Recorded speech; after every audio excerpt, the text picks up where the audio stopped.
இப்போது ஆரம்பமாக போகிறது நாட்டின் மிகப்பெரிய விசாரணை ஆப்கே அதாலத்தில் ரஜத் சர்மாவுடன்.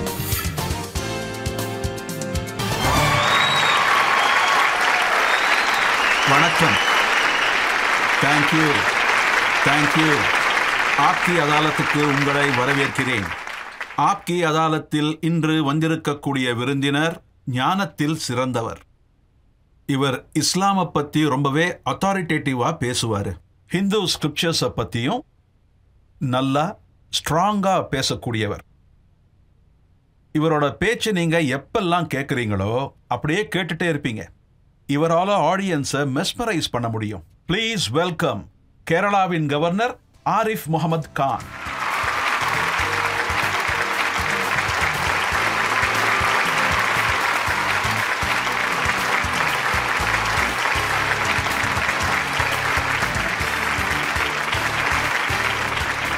பலத்த கரகோஷத்தோடு இவருக்கு நீங்க வரவேற்பு கொடுத்தீங்க. இப்ப வரப்போறாரு ஜட்ஜ். இவரும் ரொம்பவே ஸ்பெஷலானவர். இவர் ஒரு ஸ்காலர், எஜுகேஷனிஸ்ட், அனுபவம் வாய்ந்தவர். அதுவும் அலிகட் முஸ்லீம் யூனிவர்சிட்டியில் ஸ்டூடெண்ட்டாக இருந்திருக்காரு. அது மட்டும் இல்லாமல் ஜாமியா மிலியா யூனிவர்சிட்டியோட vice chancellor. Please welcome professor Najma Akhtar.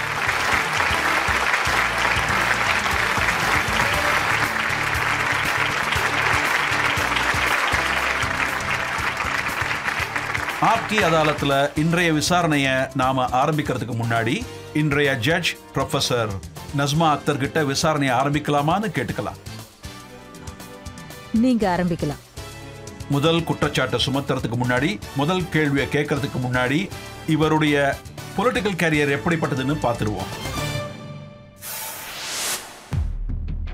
Uttar பிரதேஷ்ல புலந்தர்ஷர்ல பிறந்தவர். கேரளாவின் கவர்னர் ஆரிஃப் முகமது கான் தன்னுடைய பொலிட்டிக்கல் கரியரை அலிகல் முஸ்லிம்ஸ் யூனிவர்சிட்டி ஸ்டூடெண்ட்ஸோடைய யூனியன்ல ஜெனரல் செக்ரட்டரி அப்படிங்கிற பதவியில ஆரம்பிச்சாரு. ஆரிஃப் முகமது கான் 1973ல அலிகல் முஸ்லிம்ஸ் யூனிவர்சிட்டி ஸ்டூடெண்ட்ஸோட பிரசிடென்டா தேர்ந்தெடுக்கப்பட்டாரு. தன்னுடைய 26வது வயசுல ஆரிஃப் முகமது கான் யூபி புலந்த்ஷர்ல எம்பி ஆனாரு. 1980ல இவர் கான்பூர்ல லோக்சபா எலெக்ஷன் ஜெயிச்சாரு. அதுக்கப்புறம் ஆரிஃப் முகமது கான் பேரைக்ல இருந்து 3 முறை லோக்சபாவுக்காக தேர்ந்தெடுக்கப்பட்டாரு.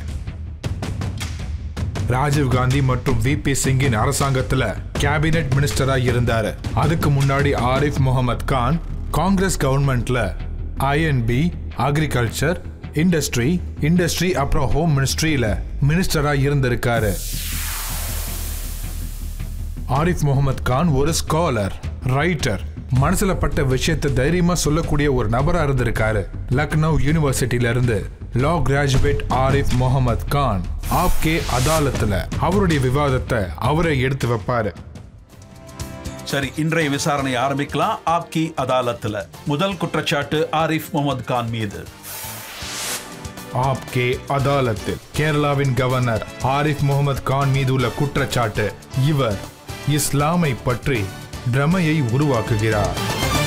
ஆரிஃப் சார், நாட்டோட எல்லா மசூதிகள்லையும் தகராறுகள் நடக்குது. இந்த யூனிஃபார்ம் சிவில் கோட் முஸ்லிம்ஸ்க்கு எதிராக இருக்கிறதா எல்லாருமே சொல்றாங்க. இது முஸ்லிம்களுக்கு நஷ்டத்தை ஏற்படுத்தும், அதனால இதை ஏத்துக்க கூடாதுன்னு சொல்றாங்க. ஆனா நீங்க இதை ஒத்துக்க மாட்டேங்கிறீங்க. இது லாபகரமானதுன்னு சொல்றீங்க. யூனிஃபார்ம் சிவில் கோர்ட்டுடைய இந்த அதில் எந்த ஏற்பாடெல்லாம் பண்ணியிருக்காங்கங்கிறது இன்னும் வெளிச்சத்துக்கே வரல. இன்னும் எதுவுமே நம்ம முன்னாடி வரலன்னா இதனால நமக்கு நிறைய நஷ்டங்கள் ஏற்படும்னு நாம் எப்படி சொல்ல முடியும்? என்ன லாபம்னு சொல்ல முடியாது. இன்னைக்கு ஒரு சித்தாந்தமா அதை பத்தி பேசிக்கிட்டு இருக்கோம். அதாவது கான்ஸ்டிடியூஷன் நமக்கு ஒரு சித்தாந்தத்தை கொடுத்துருக்கு, அதோட நமக்கு ஒரு நேரத்தையும் ஒதுக்கி இருக்கு. அதோட இதை அமல்படுத்தணுமா வேணாமாங்கிறத கவர்மெண்ட் கிட்ட ஒரு பெரிய பொறுப்பா கொடுத்துருக்காங்க. இந்தியன் கான்ஸ்டிடியூஷன்ல சத்திய பிரமாணம் செஞ்சதுக்கு அப்புறம் ஒரு சித்தாந்தத்தை இந்த கான்ஸ்டிடியூஷன் ஸ்தாபிக்க முயற்சி பண்ணுது. அது ஏன் எல்லாரும் விரோதிக்க முயற்சி பண்றீங்கன்னு எனக்கு தெரியல. இங்க பாருங்க, முதல் முறையா நாங்க பாக்குறோம் மசூதிக்கு வெளியே QR கோடை போட்டிருக்காங்க. அப்புறம் QR கோடுல பாத்தீங்கன்னா இதுக்கு, அதாவது UCCக்கு எதிராக மசூதிக்கு போற ஒவ்வொரு முஸ்லீமும் அதை லா கமிஷனுக்கு அனுப்பணும். அவங்க சொல்றது 4 கோடி மக்கள் கிட்ட பேசியாச்சு. அவங்க எண்ணம் என்னன்னா சித்தாந்த ரீதியா இதை வரவேற்க கூடாதான். 2017 சைரா பானுவோட கேஸு சுப்ரீம் கோர்ட்டுக்கு வந்தது. அவங்க வேலிடிட்டி ஆஃப் ட்ரிபிள் தலாக்கை சேலஞ்ச் பண்ணாங்க. உடனே சுப்ரீம் கோர்ட் தன்னுடைய தீர்ப்பில் சொன்னது, இது கான்ஸ்டிடியூஷனுடைய ப்ரொவிஷன்ஸை வயலேட் பண்ணலை, அதே மாதிரி குரான்லேயும் இதுக்கான எந்த இடமும் இல்லை. அப்பவும் எல்லாரும் அதை எதிர்த்தாங்க. அதுவும் எந்த எல்லைக்கு போனாங்கன்னா, சுப்ரீம் கோர்ட் என்ன வேணாலும் சொல்லிக்கிட்டோம், எங்களுக்கு என்ன பண்ணணுமோ அதை நாங்கள் பண்ணிக்கிட்டே இருப்போம். அதோட ஒரு மாதத்துக்குள்ளேயே பார்லிமெண்ட்டில் ஃபிகர் வச்சுருந்தாங்க 500க்குள்ள, அதுக்கு மேலேயே ஃபிகர் வந்தது. அதாவது சுப்ரீம் கோர்ட் தீர்ப்பு வந்ததுக்கு அப்புறம் அதாவது நம்முடைய பிஎம் அவரே இனிஷியேட்டிவ் எடுத்தார். அப்புறம் ஒரு பில் லோக்சபாவில் பாஸ் ஆச்சு. 2019 இப்போ நாம் 2023 இருக்கோம். எவ்வளவு காலம் கடந்து போச்சு. இந்த 4 வருஷத்தில் நீங்களே கண்டுபிடிங்களேன், முஸ்லீம் சமூகத்திலேயே நீங்கள் பார்த்தீங்கன்னா தலாக் விஷயத்தில் பல சேஞ்சஸ் வந்திருக்கு. 95%, அதாவது தலாக் பேண்ட் ஆகலை, தலாக்கை யாரும் ரிஸ்ட்ரிக்ட் பண்ணலை, ட்ரிபிள் தலாக்கை தான் ரிஸ்ட்ரிக்ட் பண்ணாங்க. அதன் காரணமாக தான் 95%க்கு மேலே டிவோர்ஸ் விஷயங்கள் குறைஞ்சி போயிருக்கு. இதில் யாருக்கு லாபம்? டிவோர்ஸ் கிடைச்ச உடனே நடுத்தெருவில் நிற்கிற பொம்பளைங்க மட்டும் இதில் லாபம் அடையல. அதை விட அதிகமாக நீங்கள் பார்க்கலாம் அந்த சின்ன குழந்தைங்க. இந்த டிவோர்ஸ் காரணமாக சின்ன சின்ன குழந்தைகளுடைய எதிர்காலம் இருட்டில் முழுகுச்சு. அவங்களுக்கெல்லாம் லாபம் கிடைச்சது இல்லையா? இதைத்தானே பெருசாக பார்க்கணும். அதோட இதனால முஸ்லிம்ஸ்க்கு ஏகப்பட்ட நஷ்டம் ஏற்படும்னு சொல்லிக்கிட்டு இருந்தாங்க. நஷ்டம் ஏற்பட்டுதா, லாபம் ஏற்பட்டுதா? அதோட நான் என்ன சொல்றேன்னா, இப்ப பாருங்க, வெறும் 4 வருஷம் தான் ஓடி இருக்கு. இன்னும் 40 வருஷம் போகட்டுமே. 40 வருஷங்களுக்கு அப்புறம் ரிசல்ட்டை பாருங்க.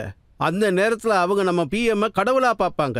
யாரும் செய்யாததை இவர் செஞ்சு காட்டியிருக்காரு.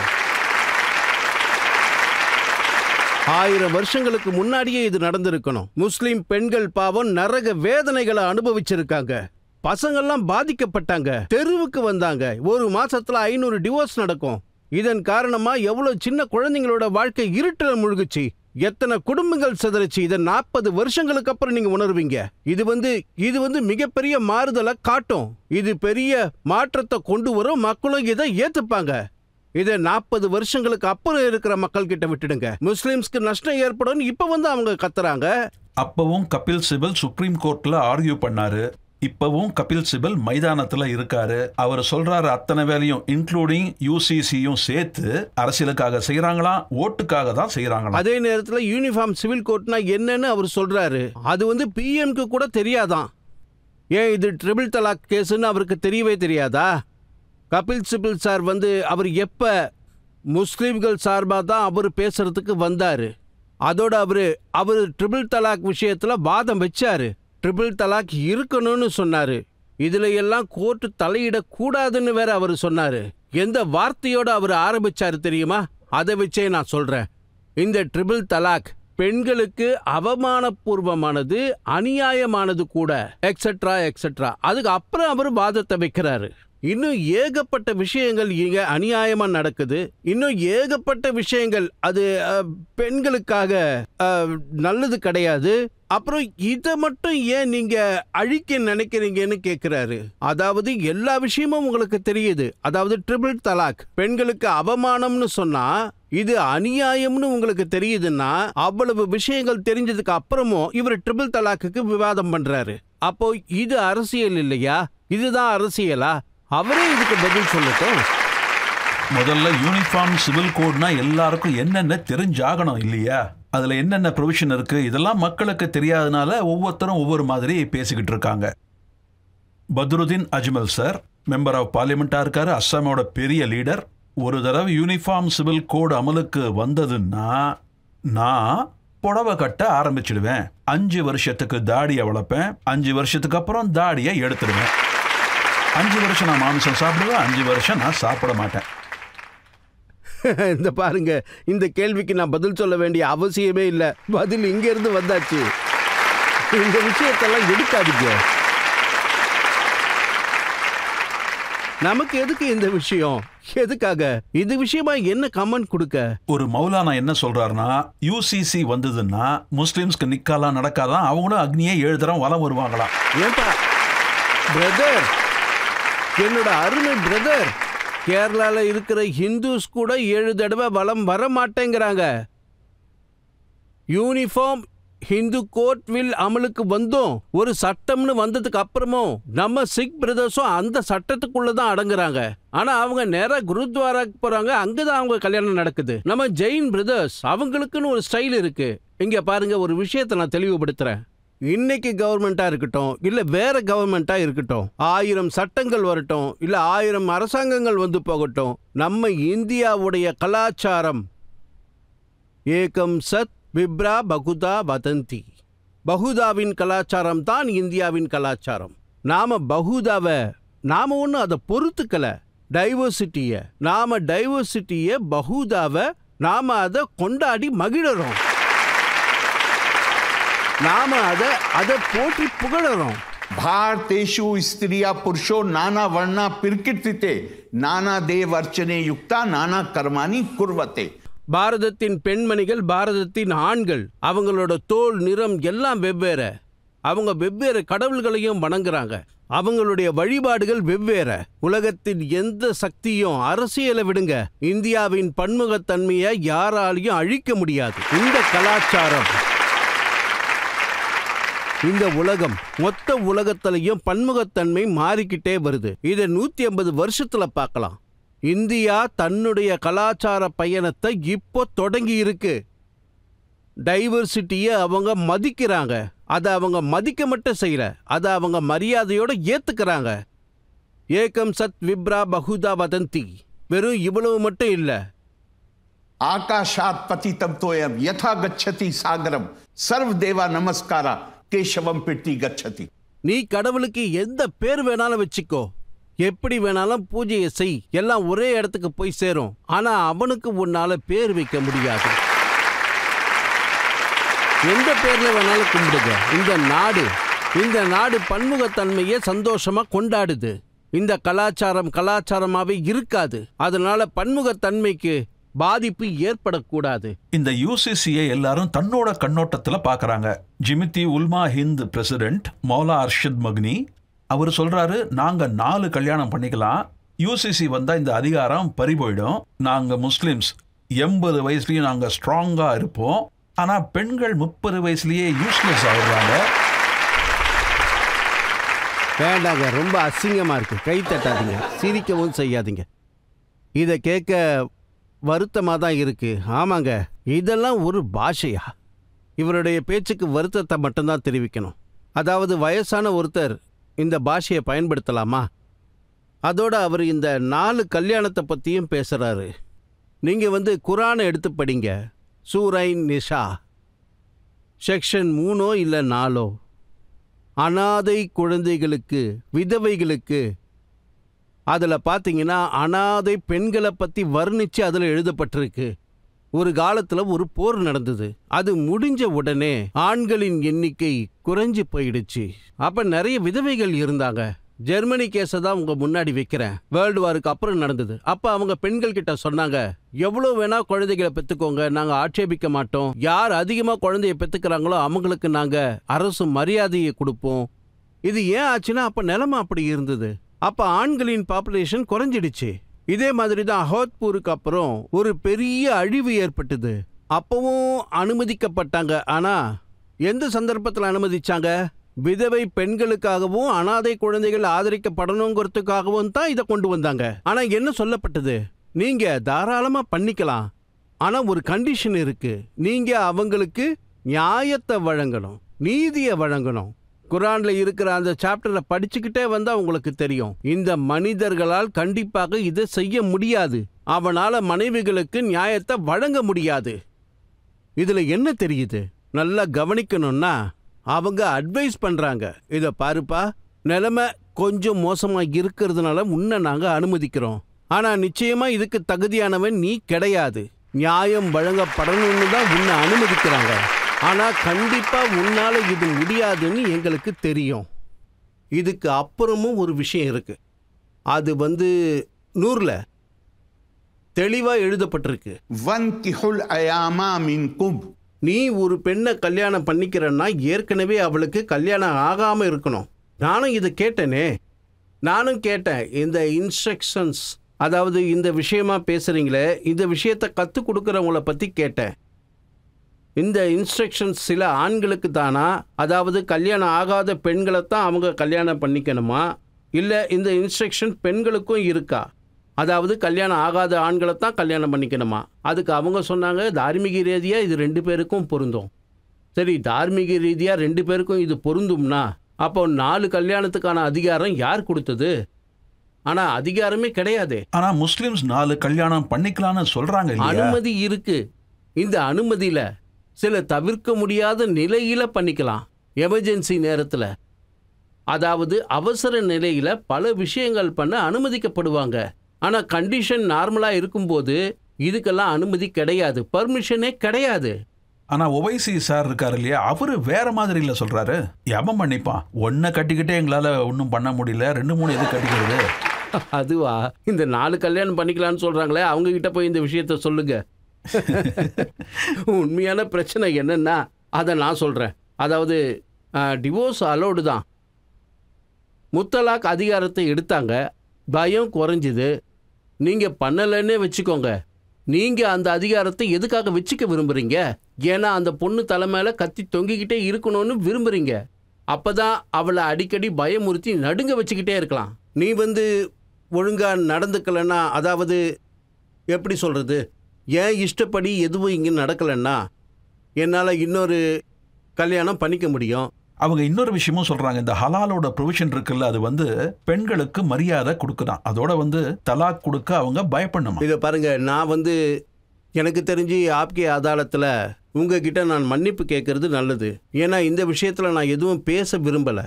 இப்போ இதை பற்றி என்ன சொல்ல? இவங்க எல்லையை மீறி போகிறாங்க. இந்த ஹலாலா இது என்ன பெண்களுக்கு மரியாதையாக கொடுத்துக்கிட்டு இருக்கு? அதாவது டைவர்ஸ் ஆன பெண்ணை இன்னொருத்தன் கூட கல்யாணம் பண்ணி வைப்பாங்க. அவ மறுபடியும் அவனை டிவோர்ஸ் பண்ணுவா, மறுபடியும் பழைய கணவனையே கல்யாணம் பண்ணிப்பா. இதெல்லாம் ஒரு மரியாதையா?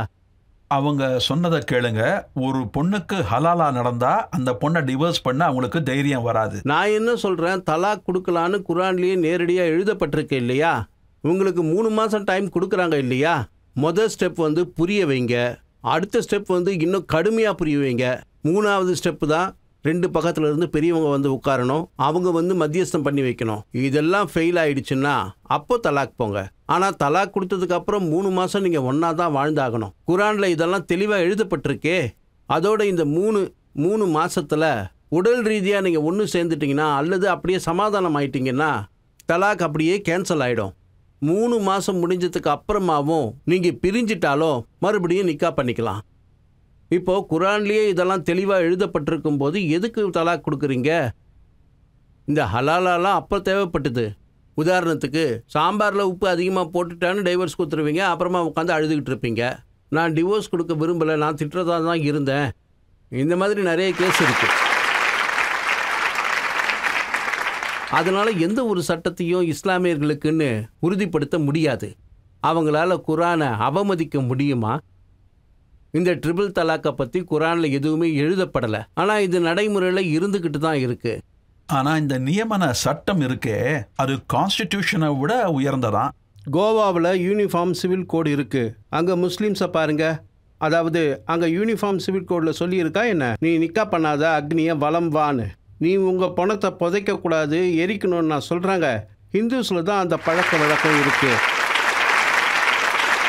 ஹிந்துஸ்லேயும் சில கம்யூனிட்டிஸ் இருக்குது, அவங்க பிணங்களை எரிக்க மாட்டாங்க, அவங்க பிணங்களை புதைப்பாங்க. நான் மறுபடியும் சொல்கிறேன், நம்ம நாட்டோட பன்முகத்தன்மைக்கு எந்த ஆபத்தும் கிடையாது, எந்த ஆபத்தும் வராது. நான் இதுக்கு முன்னாடியே சொல்லியிருக்கேன், இப்போவும் மறுபடியும் சொல்கிறேன். அதாவது இந்த நாட்டில் பன்முகத்தன்மையை கொண்டாடுறாங்க. மற்றவங்க என்ன சொல்றாங்கன்னா, இந்த யூனிஃபார்ம் சிவில் கோடை இவங்க ஏன் இவ்வளவு அவசரமா கொண்டு வராங்கன்னா, இப்ப எலெக்ஷன் நெருங்குது, பிஜேபி ஏதோ போலரைஸ் பண்ண பாக்குறாங்க, பிரபலமாக்க பாக்குறாங்க, இந்து முஸ்லிம்ஸை பிரிக்கத்தான் இதை கொண்டு வராங்களாம். சரி, இதுதான் காரணம்னா இந்த போலரைசேஷனை தடுத்து நிறுத்த என்னத்தான் வழி இருக்கு? நீங்க எல்லாரும் ஒன்று சேர்ந்து நில்லுங்க, யூனிஃபார்ம் சிவில் கோடு வரணும்னு சொல்லுங்க, அங்கேயே போலரைசேஷன் முடிஞ்சுது. சொல்லப்போனால் போலரைஸ் பண்ண நீங்கள் ஹெல்ப் பண்ணிகிட்டு இருக்கீங்க.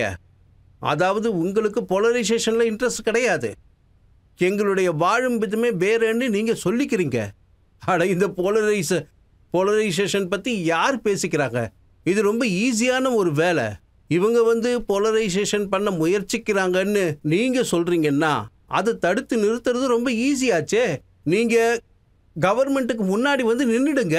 சொல்லுங்க, கான்ஸ்டிடியூஷனில் ப்ரொவிஷன் இருக்கு. நீங்கள் சரியான ஒரு யூசிசியை கொண்டு வாங்க. இதை பாருங்க, மறுபடியும் சொல்கிறேன், இது ரொம்ப ஈஸியான வேலை. உங்கள் தார்மீக செயல்பாடுகளை எதுவும் பாதிக்கக்கூடாதுங்கிறத பார்த்துக்கணும். சட்டத்தில் அதுக்கான இடத்த கொடுக்காதீங்க. அதை கவனிக்கிறது தான் முக்கியம். தார்மீக செயல்பாடுகள் சரியாக நடக்கிறது, யாரும் தடுத்து நிறுத்தக்கூடாது, அதில் கவனத்தை செலுத்துங்க. உதாரணத்துக்கு சொல்கிறேன், முசல்மான் கணவனானவன் தன் மனைவியோட உடல் ரீதியாக கனெக்ட் ஆகிறதுக்கு முன்னாடி மெஹர் கொடுக்க வேண்டி வருது. இப்போ இந்த யூசிசி முஸ்லீம் கணவன் கிட்ட போய் மனைவிக்கு பணம் கொடுக்காதுன்னு சொல்லுமா? கொஞ்சம் அதிகமாகவே கொடுன்னு தான் சொல்லும். அதனால் எங்களுக்கு என்ன பிரச்சனை? அதாவது ரியாலிட்டிங்கிறத நீங்கள் யார்கிட்ட வேணாலும் கேட்டு பாருங்க. அதாவது பொண்ணும் பையன் வந்து கல்யாணத்துக்கு அப்புறம் எப்போ முதல் முறையாக போகிறானோ தன்னுடைய மனைவி கிட்ட, அப்போ அவனுடைய முதல் வசனம் என்னவா இருக்கணும்? என்னை நீ மன்னிக்கணும். அவனும் வெல் ப்ரிப்பேர்டாக தான் வருவான். ஏன்னா அவளும் கல்யாணம் பண்ணி அப்போ தான் வந்திருக்கா. இவளும் ப்ரிப்பேர்டாக இருப்பான், நான் மன்னிச்சிட்டேன். ஆனால் இந்த பிரச்சனை எப்போ வருது? அவங்களுக்குள்ளே இருக்கிற ரிலேஷன்ஷிப் கெடும்போது வருது. எப்போ டிவோர்ஸ் பண்ணுறாங்களோ அப்போ அவங்க சொல்லுவாங்க மெஹர் கொடுக்கல. அட என்னப்பா இது? உடல் ரீதியாக நீங்கள் ஒன்று சேர்றதுக்கு முன்னாடி தானே மெஹர் கொடுப்பாங்க. இது விஷயமா இவங்க பேச மாட்டாங்களே மெஹர் கொடுன்னு. இப்போ யூசிசி வந்தால் முஸ்லீம் ஆண்கள் கிட்ட போய் மெஹர் கொடுக்காதன்னு சொல்லுவாங்களா? இல்லை, கொடுக்கறத கொஞ்சம் அதிகமாக கொடுங்கன்னு சொல்லுவாங்க. இதில் என்ன பிரச்சனை இருக்குது? பெண்களுடைய உரிமையை பற்றி முஃப்தி சலீம் அஷ்ரஃப் காஸ்மி தியோபந்தில் இருக்காரு. அவர் பேசினதை நான் கேட்டேன். அவர் சொல்கிறாரு, பெண்களுக்கு டிவோர்ஸ் கொடுக்குற உரிமையை கொடுக்காம இருக்காங்க. ஏன்னா இந்த பெண்கள் எல்லாத்துலேயும் அவசரப்படுவாங்க, சீக்கிரமே முடிவெடுத்துருவாங்களாம். சரி, நான் உங்ககிட்ட கேட்குறேன், இஸ்லாம்ங்கிற பேரில் பாகிஸ்தான் உருவாச்சு, சரியா? உருவாச்சா இல்லையா? ஆனால் பாகிஸ்தானில் இப்போ நீங்கள் எவ்வளோ பார்ட்டிங்க சொன்னீங்களோ அத்தனை பார்ட்டிகளும் இப்போ பாகிஸ்தானில் தான் இருக்குது. தேவ்பந்தி ஸ்கூலோட நிறைய மதராசாக்கள் பாகிஸ்தானில் இருக்குது. ஒரு விஷயத்தை மட்டும் கண்டுபிடிங்க, எப்போ அயூப் கானுக்கும் மிஸ்ஸஸ் ஃபாத்திமா ஜின்னாவுக்கும் நடுவில் எலெக்ஷன் நடந்ததோ அப்போ இந்த அத்தனை தார்மீக என்ன சொல்கிறது பார்ட்டிஸ் இருக்கு, பவே ஜமாத் இஸ்லாமி இருக்கு, பவித் உல்மா, இவங்க யாருக்கு சப்போர்ட் பண்ணாங்க? அவசரமாக முடிவெடுக்கிறவங்கள பக்கமாக இவங்க சப்போர்ட் பண்ணாங்க. இது பெண்களை அவமானப்படுத்துகிற மாதிரி ஆகுது இந்த மாதிரி பாஷையை பயன்படுத்துறது. குரான் வந்து அடிக்கடி சொல்லுது, இந்த ஆணும் பெண்ணும் ஒரே தத்துவத்தால் தான் உருவாகி இருக்காங்க.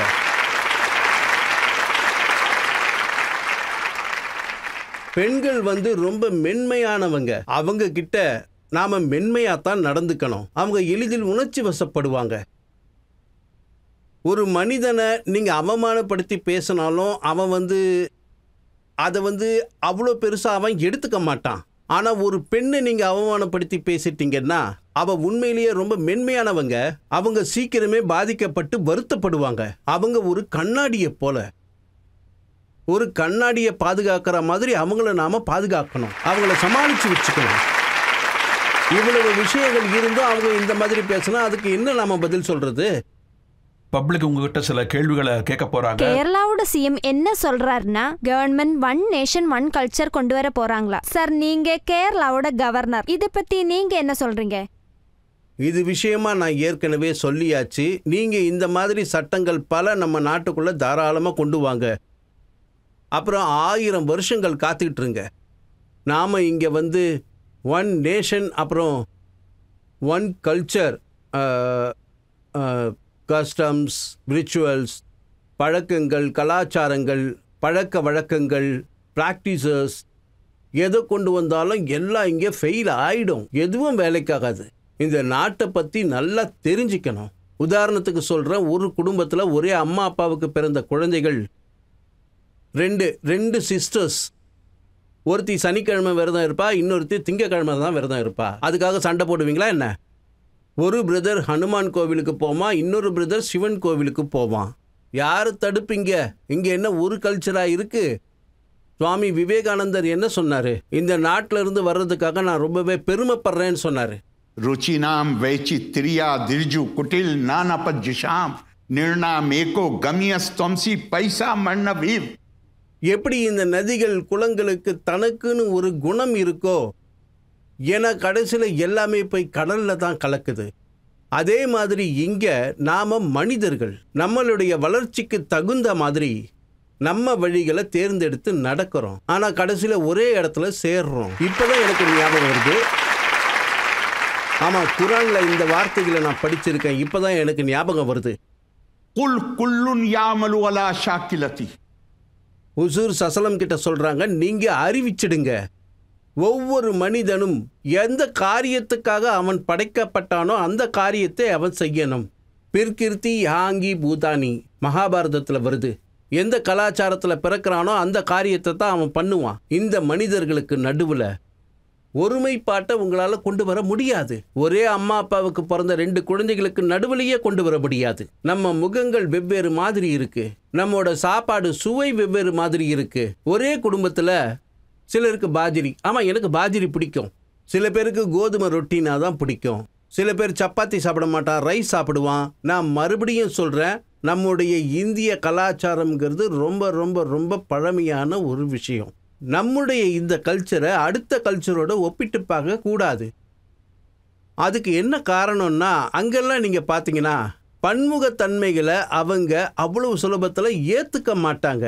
சுவாமி விவேகானந்தர் சொல்கிறாரு, நான் கிறிஸ்டியன்ஸோட சர்ச்சுக்குள்ளே போயிட்டு அங்கே உட்காந்து ப்ரே பண்ணுவேன், நான் முஸ்லீம்ஸோட மஜித்துக்குள்ளே போவேன், அவங்களோட சேர்ந்து நமாஸ் பண்ணுவேன், நான் இந்துக்கள் அவங்க தியானம் நிறைய பண்ணுவாங்க, நான் அவங்க கிட்டேயும் போவேன், அவங்க கூட தியானம் யோகா பண்ணுவேன். நமக்கு இதில் எந்த ஒரு பிரச்சனையும் இல்லை.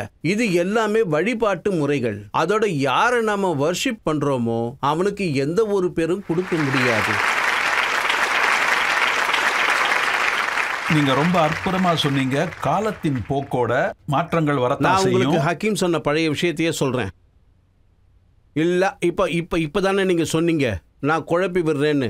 நான் குரானை கோட் பண்ணுறேன். ஒரு வார்த்தையை கூட நான் தப்பாக சொல்ல மாட்டேன். எதை சொன்னாலும் குரானில் இருக்கிற உதாரணத்தையும் சொல்லுவேன். ஆனால் நான் குழப்பி விடுறதா நீங்கள் சொல்கிறீங்க. குரானில் தெளிவாக எழுதப்பட்டிருக்கு, இல்லா தன்ஃபிரு யுஅஸிப்கும் அஸாபன் அலீமா வயஸ்தப்தில் கௌமன் கைரக்கும் லா யதுர்ருக்கும் ஷைஅன். நீ இந்த காலத்தோட சேர்ந்து பயணிக்கலைன்னா காலத்தின் போக்குன்னு நான் சொல்கிறேன். நீ முன்னாடி பாஞ்சி போகலைன்னா என்ன? இங்கே நான் நதி நீரை சொல்லலை. இங்கே என்ன நிலைமை இருக்கோ அதை நீ மனசில் கொண்டு முன்னேறி போகலைன்னு வைய, நீ ஏகப்பட்ட கஷ்டங்களை நீ அனுபவிப்ப. அது மட்டும் இல்லை, இன்னைக்கு நீ எங்கே உட்காந்துருக்கியோ அந்த இடத்துல வேற ஒருத்தன் உட்காருவான். அது எப்படி சொல்லப்படுது பாருங்க. இன்னக்கும் ஃபீ ஸமானின் மன் தரகா மின்கும் உஷ்ரா மா உமிர பிஹி ஹலகா சும்ம யாத்தி ஸமானின் மன் அமிலா மின்கும் பி உஷ்ரி மா உமிர பிஹி நஜா. இன்றைய காலகட்டத்தில் பாருங்களேன், இந்த ஸ்டேட்மெண்ட் எவ்வளவு சென்சிட்டிவாக இருக்கு. இன்னைக்கு இருக்கிற சூழ்நிலையில் உன்னை என்ன செய்ய சொல்கிறாங்களோ அது நீ 10% கூட செய்யலைன்னா அப்போ நீ அலாக் ஆயிடுவ. அதாவது நீ ஃபெயில் ஆயிடுவ. அதுக்கு அப்புறம் வரப்போகிற காலங்களில் அதில் நீ 10% கூட அச்சீவ் பண்ணிட்டீன்னா அதில் உனக்கு மோட்சம் கிடைச்சிடும். அதாவது இதுக்கெல்லாம் என்ன அர்த்தம்? மாறும் சூழ்நிலைகளை புரிஞ்சுக்கிட்டே தான் நீ உன்னுடைய வாழ்க்கையில் பயணிச்சுக்கிட்டே இருக்கணும். அதுக்கு தகுந்தாற் போல என்ன விட்டுடுங்க. இஸ்லாம் பேரை சொல்லித்தானே பாகிஸ்தானே உருவாச்சு. 1947 உருவாச்சு. 1962 வரைக்கும் எவ்வளோ நாள் ஆச்சு? 12 அப்புறம் 3 15 வருஷத்தில் அவங்க இந்த பர்சனல் லாவை இதெல்லாம் இல்லாமல் இஸ்லாமை ப்ராக்டிஸ் பண்ண முடியாதுன்னு சொல்லிக்கிட்டு இருக்காங்கல்ல, அதையும் அவங்க மாற்றிட்டாங்க, மொத்தமாக மாற்றிட்டாங்க. பண்டிட் உயிரோடு இருந்தார். இந்து கோட்ஸில் எப்போ வந்ததோ அப்போ பண்டிட் பயந்துட்டார். பண்டிட் நேருவோட மனசில் ஒரு சின்ன பயம் இருந்தது. பாகிஸ்தான் எனக்கு எதிராக உலகம் பூரா பிரபகண்டா பண்ணுவாங்க, இதுக்காகவா நான் செப்பரேஷன் கேட்டேன். ஏன்னா பாரதத்தில் நம்முடைய தர்மம், நம்முடைய ப்ராக்டிசஸ், நம்ம கலாச்சாரம், நம்மளோட பாஷைக்கு ஆபத்து வந்துடும். இதை பண்டிட்டே சொல்லியிருக்காரு, டாக்குமெண்ட்ஸ் இருக்குது.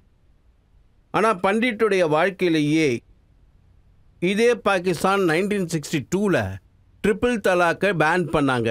அதோட பாலிகேமிங் மல்டிபிள் மேரேஜை அவங்க பேன் பண்ணாங்க.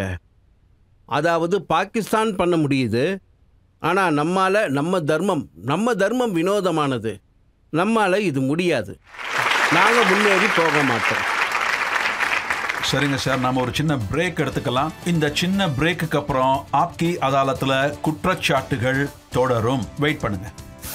மௌலானா ரூமி ஒரு கவிதை சொல்றாரு. तू वराए वसल करदनाम दी ने वराए फसल करदनाम. நாம் இந்த பூமியில் வாழறதுனால நாம் எல்லாரையும் ஒன்றிணைச்சி எல்லாரையும் அன்பாக ஒன்று சேர்த்து வாழணும். அடுத்தவன் வாழ்க்கையை கெடுத்து நம்ம வாழ்க்கையை கெடுத்துக்க இந்த பூமியில் நாம் பிறக்கலைன்னு அவர் ரொம்ப அற்புதமாக சொல்லியிருக்காரு.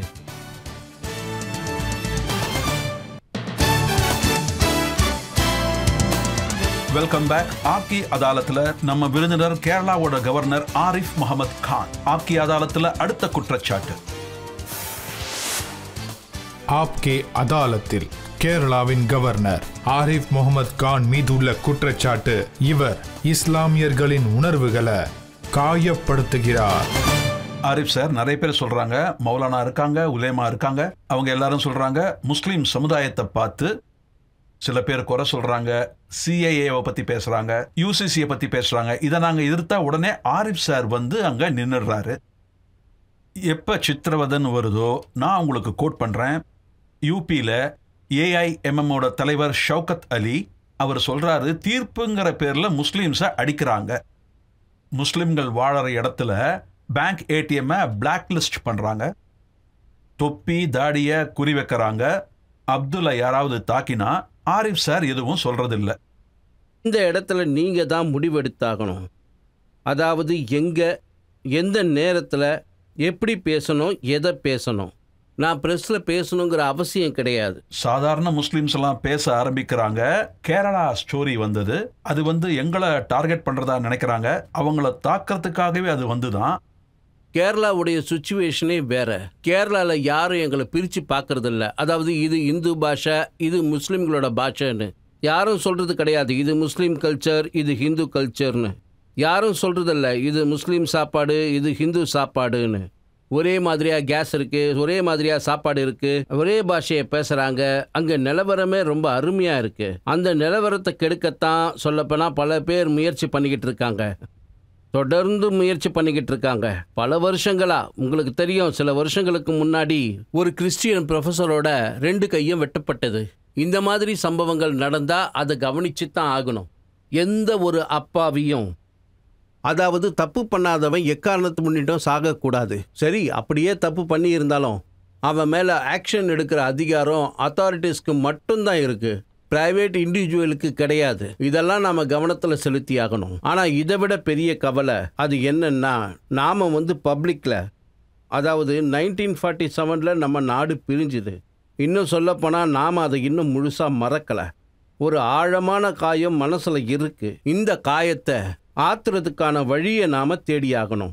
அதுக்கான வேலையும் நாம் செய்யணும். அந்த காயத்துக்கு மருந்து போடுற மாதிரி அது இருக்கணும். அதை விட்டுட்டு அடிக்கடி நாம் அதை காயப்படுத்தக்கூடாது.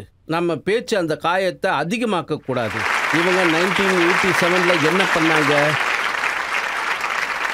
இவங்க 1987 அந்த காயத்தை பெருசாக்கிட்டாங்க. எங்கெல்லாம் உணர்வுகள் காயப்படுதோ, அதாவது சில பேர் சொல்றாங்க மதராசாவை மூடிடுங்க. அஸ்ஸாமில் இது நடந்திருக்கு, பல மதராசாவை மூடிட்டாங்க. யூபியில் மதராசாவெல்லாம் சர்வே பண்ணணும்னு சொல்றாங்க. நீங்க இந்த மொத்த உலகத்தையும் எடுத்துக்கோங்க, அரபு நாடுகளையும் எடுத்துக்கோங்களேன். எவ்வளோ மதராசா இந்தியாவில் இருக்கோ அந்த அளவுக்கு மதராசா அரபு நாடுகளில் கூட கிடையாது. தேவ்பந்த் இருக்குது, நத்துவா இருக்குது, பரேனியில் மதரசா இருக்குது. முஸ்லீம் நாடுகளில் கூட இந்த மதரசா கிடையாது. நீங்கள் ஒன்று பண்ணுங்களேன், நீங்கள் இதே மதரசாவை கொஞ்சம் அங்கே பார்க்க சொல்லுங்கள், வெளிநாட்டில் நிலைநாட்ட சொல்லுங்களேன், உங்களுக்கு பெர்மிஷன் கிடைக்காது, கண்டிப்பாக கிடைக்காது. இந்தியாவில் தான் எல்லாருக்கும் எல்லா சுதந்திரங்களும் இருக்குது. இதில் நல்ல விஷயம் என்னென்னா, நீங்கள் சட்டத்துக்கு உட்பட்டு என்ன செய்யணுமோ அதை நீங்கள் செய்யலாம். சார், ஒவைசி சார் என்ன சொல்றாருன்னா, இந்த மதராசாக்கள் நாட்டு சுதந்திரத்துல பங்கு வகிச்சாங்களாம், இந்திய விடுதலைக்கு உறுதுணையா நின்னாங்களாம். ஆனா இன்னைக்கு அதை சந்தேக கண்ணோட பாக்குறாங்களாம். ஏன்னா இங்க தேச துரோக செயல்கள்லாம் நிறைய நடக்குதான். யார் இதெல்லாம் கவனிக்கிறாங்கன்னு எனக்கு தெரியாது. ஆனால் எனக்கு ஒரு விஷயம் தெரியும். நான் வந்து யாரோட பேரையும் சொல்கிறது கிடையாது. ஆனால் ஒரு விஷயம் மட்டும் தெரியும். யாரோட பேரை நீங்கள் சொல்கிறீங்களோ அவர் எந்த ஆர்கனைசேஷனில் இருக்காரோ மொத்த நாடும் 15 ஆகஸ்ட் 1947க்கு விடுதலை ஆனாங்க. ஆனால் ஹைதராபாத் 13 மாதங்களுக்கு அப்புறமா தான் விடுதலை ஆனாங்க. இதுக்கு யார் காரணம்? இந்த ஆர்கனைசேஷன் தான் காரணம். அப்போ இந்த ஆர்கனைசேஷனுடைய ஃபவுண்டர் இருந்தாரே காசிம் ரிஸ்வி, கொஞ்சம் ஹிஸ்ட்ரியை படிங்க. இந்த 13 மாதம் அங்கே என்ன நடக்கலை, மக்கள் என்னெல்லாம் எழுதினாங்க தெரியுமா? அக்டோபரில் அங்கே போலீஸ் ஆக்ஷன் நடந்தப்போ அங்கே நிறைய விஷயங்கள்லாம் ரிப்போர்ட்டில் வந்திருக்கு. ஆக்ஷனில் பல தவறுகள் நடந்திருக்கு. ஸோ அதனுடைய ஜஸ்டிஃபிகேஷனில் சிலருடைய ஆர்குமெண்ட் வந்தது. சார், இவங்க நம்முடைய சேனையை சேர்ந்தவங்க, ஐ மீன் போலீஸ், இவங்க ஹைதராபாடுக்கு வெளியே இருந்தாங்க. இவங்க எல்லாருமே கவர்மெண்ட் ஆர்டருக்காக காத்துக்கிட்டு இருந்தாங்க. அவங்க 13 மாதம் ரிப்போர்ட்டை படிச்சுக்கிட்டு இருந்தாங்க. அதாவது எப்படியெல்லாம் பெண்களை ரேப் பண்ணாங்க, எப்படி அப்பாவி மக்களை கொலை பண்ணாங்க. இதுதான் அவங்களுக்குள்ள ஒரு கோபத்தை உண்டு பண்ணியிருக்கு. இது சரித்திரத்தில் எழுதப்பட்டிருக்கு. இதுக்கெல்லாம் யாருங்க பொறுப்பு? இன்னைக்கு விடுதலையை பற்றி பெருசாக பேசுகிறாங்க. இவங்களால தான் ஹைதராபாத்துக்கு 13 மாதங்கள் சுதந்திரம் லேட்டாக கிடைச்சது. இப்ப இன்னொரு விஷயம் பெரிய சர்ச்சையில இருக்கு, லவ் ஜிஹாத். அதை வச்சு சில மாநிலங்கள் சட்டத்தை உருவாக்கினாங்க. இப்ப மக்கள் என்ன சொல்றாங்கன்னா, ஒரு பையனும் பொண்ணும் லவ் பண்ணாங்கன்னா அவங்க எந்த தர்மத்தை சேர்ந்தவங்களா இருந்தா என்ன, எந்த ஜாதியை சேர்ந்தவங்களா இருந்தா என்ன? நான் இதை முழுமையாக சப்போர்ட் பண்ணுறேன். அதாவது இந்த மனசு சம்பந்தப்பட்ட விஷயங்கள்ல யார் எப்படி ரிலேஷனை மெயின்டைன் பண்ணுறாங்கன்னு சொல்ல முடியாது. ஆனால் ஒரு விஷயம் இருக்குது, அதாவது ஒரு பிரச்சனை இருக்குது. ஜிகாதுங்கிற வார்த்தை தனக்குள்ளேயே இதை நீங்கள் குரானில் படித்தா உங்களுக்கு சரியான அர்த்தம் புரியும். இந்த ஜிஹாத் எப்போ நடக்கும்னா, அதாவது உங்களுடைய அடையாளத்தை வச்சு உங்களை சித்திரவதை பண்ணாங்கன்னா அப்பவும் ஒன்றும் பண்ண முடியாது. எப்போ உங்களோட வீட்டை விட்டு உங்களை வெளியே போக சொல்லி வற்புறுத்துகிறாங்களோ அப்பவும் ஒன்றும் பண்ண முடியாது. நீங்கள் உங்கள் வீட்டை விட்டு வெளியே வந்ததுக்கு அப்புறம் பதில் சொல்லக்கூடிய நிலைமையில் நீங்கள் இருந்தீங்கன்னா அதுக்காக குரான் என்ன சொல்லுது? உஸினா லில்லதீனா யுகாத்திலூன பிஅன்னஹும் ஸுலிம். யார் சித்திரவதை செய்யப்பட்டாங்களோ அவங்களுக்கு போராட உரிமை இருக்கு. ஆனால் நீங்கள் அப்பாவிகளை, அதாவது ஒரு கலவரத்தை நடத்தி அங்கே அப்பாவிகளை நீங்கள் ஒரு வேளை தாக்குனீங்கன்னு வைங்க, அதுக்கு ஜிஹாதுன்னு பேர் வச்சிங்கன்னா, அதாவது காஷ்மீரில் வீட்டை விட்டு அங்கே யாரை விரட்டினாங்க, யாரை வீட்டை விட்டு வெளியே வற்புறுத்தி அனுப்பினாங்க? பண்டிதர்களை தானே. அவங்களுக்கு உரிமை இருக்கு. அன்னைக்கு இவங்க எழுந்து கேள்வி கேட்டிருக்கணும். இப்போ நீங்கள் பேரை சொன்னீங்கல்ல, இவங்கள யாராவது வந்தாங்களா? இவங்களை காஷ்மீர்லேருந்து விரட்டுறதா அவங்க சொன்னாங்களா? மிகப்பெரிய மன்னிக்க முடியாத குற்றம்னு குரான் எதை சொல்லுது? அநியாயம் நடந்தா நீ கையில் ஆயுதத்தை எடுன்னு அது சொல்லுது. அவனுடைய அநியாயத்தின் காரணமா உன்னை சித்திரவதை பண்ணி உன்னை வீட்டிலிருந்து வெளியில் அனுப்புனாங்கன்னா அப்போ நீ ஆயுதத்தை எடு. எந்த ஆதாரத்தை வச்சு காஷ்மீரில் இருக்கிற பண்டிதர்களை வீட்டை விட்டு வெளியே அனுப்புனாங்க? அதுக்கு காரணமே அவங்க வேற ஒரு அடையாளத்தில் இருந்தாங்க. இதை யார் பண்ணாங்க? யார் எந்த ஒரு மதத்தையும் கடைபிடிக்கலையோ அவன் தான் இதை பண்ணியிருக்கான். யாரையும் விடலை. இவங்க அது என்ன சொல்லுவாங்க, அங்கே இந்த செப்பரேட்டிஸ்ட் ஆர்கனைசேஷன் இருக்குல்ல, அவங்கள கூட இவங்க அடித்தாங்க. ஆனால் இவங்க தன்னை என்ன சொல்லிக்கிறாங்க? கொலைகாரங்க தங்களையே முஹாஜித்னு சொல்லிக்கிறாங்க. ஒரு கொலைகாரன் தன்னைத்தானே முஜாஹித்னு சொல்லிக்கிறான்னா ஜிஹாதோட குரான் டெஃபினிஷன் இருக்கே, அதை டிஸ்ட்ராய்ட் பண்ண பர்மிஷன் கொடுத்துட்டீங்களா? நீங்கள் அதுக்கு பர்மிஷன் கொடுத்துட்டீங்கன்னா இன்னொரு இடத்துல வேற எவனாவது அதை தவறாக பயன்படுத்த ஆரம்பிக்கிறான். நீங்கள் அதை அந்த இடத்துலையே தடுத்திருந்தா, அதுக்கு எதிராக பேசியிருந்தா, அப்போ இதெல்லாம் நடந்திருக்க வாய்ப்பு இருக்காது. ஆனால் இன்றைய நிலைமையில பசுவதங்கிற பேரில் லிஞ்சிங் நடக்குது. அதாவது நீங்கள் ஒரு பசுவை வதை செய்கிறீங்கன்னா அவனுக்கு கொடுக்குற தண்டனையை அவனை நீங்கள் கொன்னுட்டீங்கன்னா இந்த மாதிரியான சம்பவங்கள் எமோஷனை கொண்டு வரத்தான். இல்லைன்னா உங்ககிட்ட நான் ஒரு விஷயம் கேட்குறேன். இந்த நாட்டுடைய பாப்புலேஷன் எவ்வளவு? 140 கோடி. 140 கோடி. எவ்வளோ லின்சிங் நடந்திருக்கு? அவங்களுக்கு கண்டனத்தை தெரிவிக்கணும், அவங்கள திட்டி தீத்தாகணும். 140 கோடி மக்கள் இருக்கிற இந்த நாட்டில் என்னதான் நடந்தது? நான் உங்கள் முன்னாடி தான் உட்காந்துருக்கிறேன். அங்கே இருக்கிற ஜட்ஜு ஜானியாவோட வைஸ் சான்சலர். 1990 அதுக்கு முன்னாடி 4 அட்டெம்ப்ட் நடந்திருக்கு. 1990 ப்ரொஃபஸர் குஷிருல் ஹஸ்தர், அவர் காஷ்மீர் யூனிவர்சிட்டியோட வைஸ் சான்சலர், அவரை தீவிரவாதிகள் கொன்னுட்டாங்க. நான் அவருடைய இறுதி சடங்கில் கலந்துக்க போயிருந்தேன். சுடுகாட்டுக்குள்ளே நுழையிறதுக்கு முன்னாடி என்னோட தலையில் இரும்பு ராடால் தாக்குனாங்க. அப்புறம் மற்ற விஷயங்கள் உங்களுக்கே தெரியும். நீங்கள் என்னை பார்க்க வந்திருந்தீங்க. ஆல் இண்டியா இன்ஸ்டியூட்காரங்க அப்போ என்ன சொன்னாங்க ஞாபகம் இருக்கா? இன்னும் 10 நிமிஷம் நீங்கள் தாமதமாக வந்திருந்தா அப்புறம் வேறு மாதிரி போயிருக்கோம் நாங்கள். அதுக்கு தான் சொல்கிறேன், யாரெல்லாம் இந்த மாதிரி கலவரத்துக்கு துணை புரியிறாங்களோ அவங்க இதுக்கெல்லாம் பொறுப்பேற்றுக்கணும் இல்லையா? அவங்க தூண்டி விடுறதுனால எவ்வளவு பாதிப்புகள் ஏற்படுது. அவங்க தங்களுடைய செயலால் தீவிரவாத செயல்களை தூண்டி விடுறது நல்லா தெரியுது. நான் ஒரு சன்னியாசி மாதிரி வாழறவன். அதனால தான் சொல்கிறேன், ஒரே ஒரு அப்பாவி மனுஷனையும் நீங்கள் சாகடிச்சிங்கன்னா, அதுவும் அவன் தப்பு பண்ணியிருந்தாலும் பரவாயில்ல, பிரைவேட் ஆட்களுக்கெல்லாம் அந்த அதிகாரமே கிடையாது. வெறும் இங்கே இருக்கிற கவர்மெண்ட் அப்புறம் சட்டத்துக்கு மட்டும்தான் அந்த அதிகாரங்கள் உண்டு. நான் என்றைக்குமே இந்த மாதிரி ஆட்களுக்கு சப்போர்ட் பண்ணவே மாட்டேன்.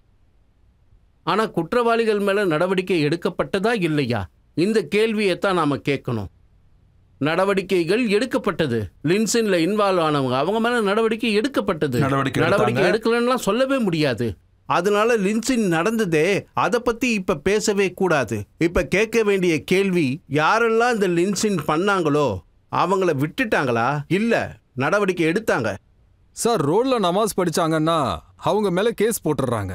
ஆனால் அதே நேரத்தில் ட்ரெயினில் பஜனை கீர்த்தனை பாடுனா ஏன் ஆக்ஷன் எடுக்க மாட்டேங்கிறாங்க? இதை பற்றி கொஞ்சம் சொல்லுங்கள். நான் ஒரு விஷயத்தை ஏற்றுக்கிறேன்.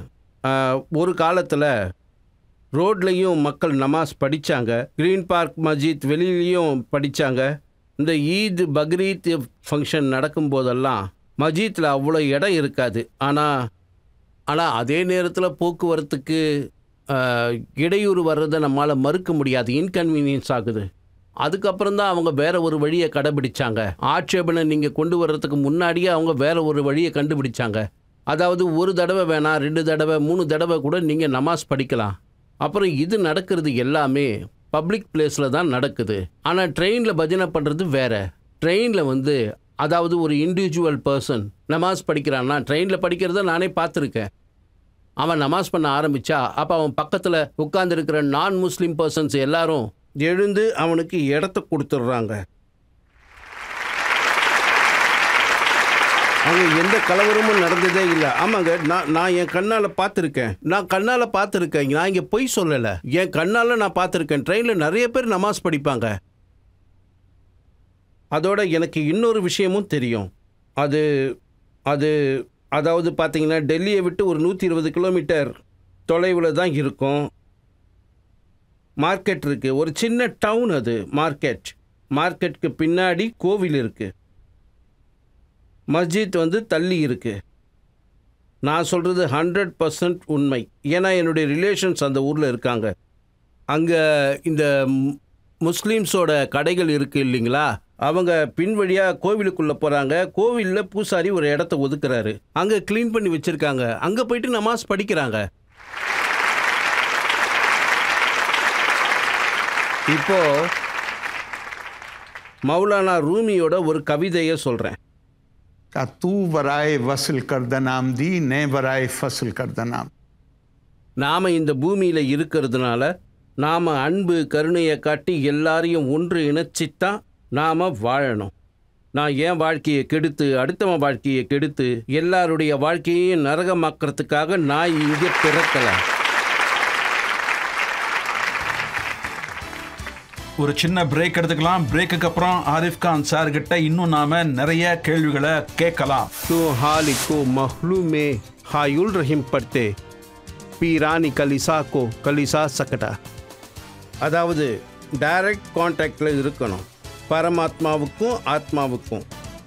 நடுவில் வராங்க இல்லையா, இவங்களை விரட்டி அடிங்க.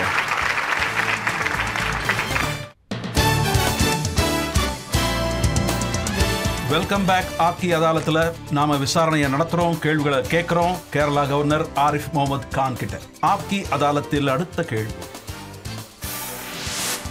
ஆப்கே அதாலத்தின் கேரளாவின் கவர்னர் ஆரிஃப் முகமது கான் மீதுள்ள குற்றச்சாட்டு, இவர் முஸ்லிம்களை தவறாக வழி நடத்துகிறாராம். கேரளாவோட சிஎம் குற்றம் சுமத்துறாரு.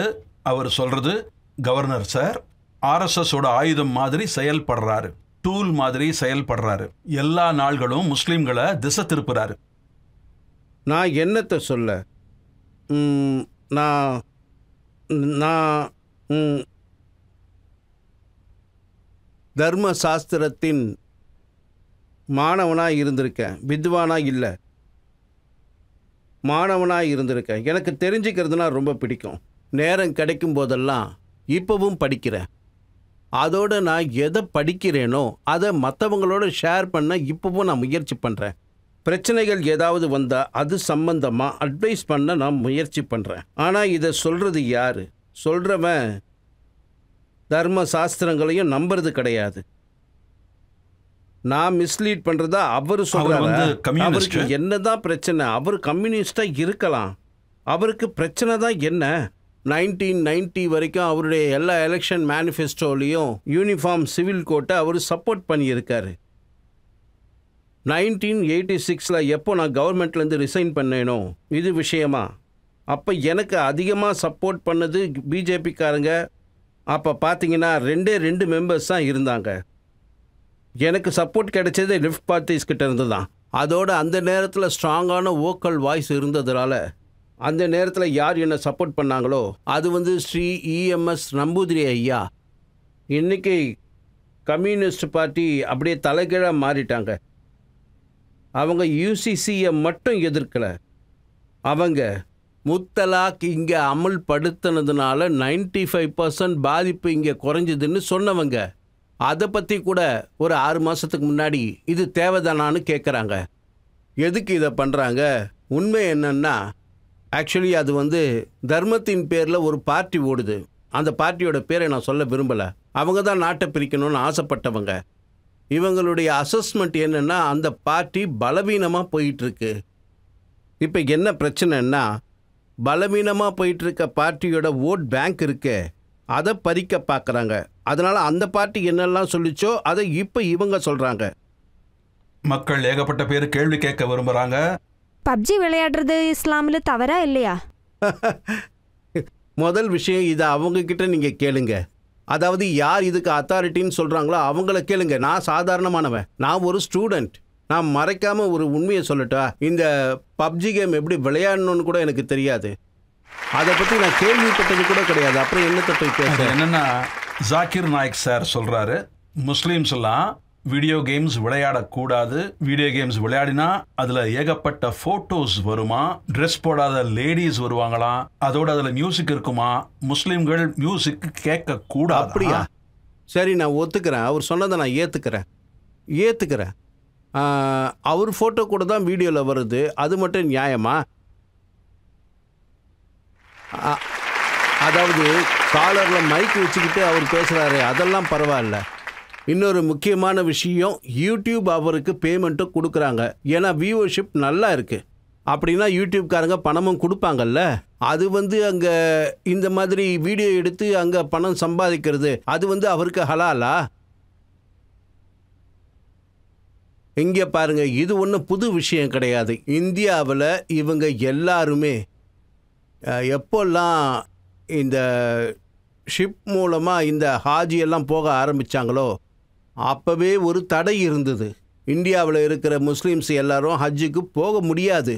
ஏன்னா அங்கே நீங்கள் போகணுன்னா உங்களுக்கு அது என்ன சொல்லுவாங்க, உங்களுக்கு பர்மிஷன் வேணும். பாஸ்போர்ட் எல்லாம் தேவையில்லை.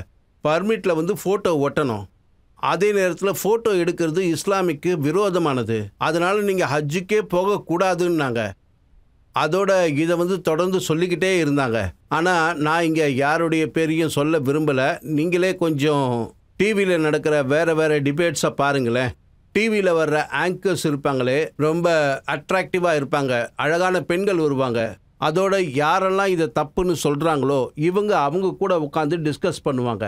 அதுவும் டிவியோட ஸ்க்ரீனில் உட்காந்து. இது பரவாயில்லையா? இது நியாயமா?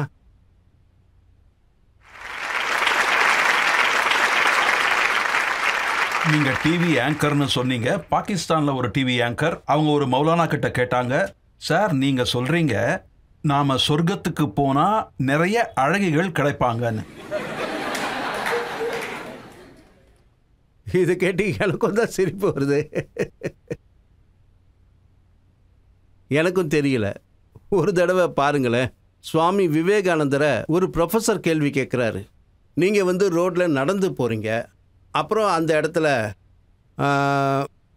உங்களுக்கு அற்புதமான ஒரு கிரந்தம் உங்கள் கண்ணுக்கு தென்படுது, பக்கத்திலே ஒரு பண மூட்டையும் இருக்குது, நீங்கள் முதல்ல எதை எடுப்பீங்கன்னு கேட்டாங்க. சுவாமி விவேகானந்தர் சொன்னார், நான் பண மூட்டையை தான் எடுப்பேன். அதுக்கு ப்ரொஃபஸர் சொன்னார், ப்ரொஃபஸர் நேராக கேட்டார், ஒரு சன்னியாசியாக இருந்து பண மூட்டையை தூக்குறீங்களே, நான் கிரந்தத்தை தான் எடுப்பேன், அதை எடுத்து படித்தா அறிவு வளரும்னு சொன்னார். எவங்கிட்ட எது இல்லையோ அவன் அதை தான் எடுப்பான்னு சொன்னார். எவங்கிட்ட எது இல்லையோ அவன் அதை எடுக்கத்தான் முயற்சி செய்வான். என்னால இவ்வளவுதான் சொல்ல முடியும், மற்றதை புரிஞ்சுக்கோங்க. ஆனா இது எங்கேயாவது எழுதப்பட்டிருக்கா? சொர்க்கத்துல அழகிகள் கிடைப்பாங்களாம், ஒரு மனுஷனுக்கு 10 மனுஷனோட சக்தி கிடைக்குமா, உங்களுக்கு பல அதிசயங்கள் நடக்குமா? எனக்கு தெரிஞ்ச வரைக்கும் நான் ஒரு விஷயத்த சொல்லலாம். ஊர்னு அதுல வர்ணிக்கப்பட்டிருக்கோம், அதுக்கு அர்த்தம் தெரியாது, அதை பத்தி பேசினா அதிக நேரம் போயிடும். ஆனா எல்லாம் இருக்குமா, நதி ஓடும், பழங்கள் இருக்குமா, கார்டன் இருக்கும். ஆனால் இந்த அழகிகள் பற்றி மட்டும் ஏன் இவ்வளோ பேசுகிறீங்க? அங்கே தான் நிறைய இருக்குல்ல. ஆனால் குரானில் இன்னொரு இடத்துல சொல்லியிருக்காங்க, அது ரொம்பவே முக்கியம் வாய்ந்தது. அதில் சொல்லப்பட்டிருக்கிறது, அதாவது மனிதனுடைய மூளை இருக்கே, அதாவது மானுஸ் புத்தி, அது கற்பனை பண்ணி பார்க்க முடியாத அளவுக்கு அந்த சொர்க்கம் இருக்கும். அதிலிருந்து நமக்கு என்ன தெரியுது? அதுலேருந்து ஒன்று தான் தெரியுது.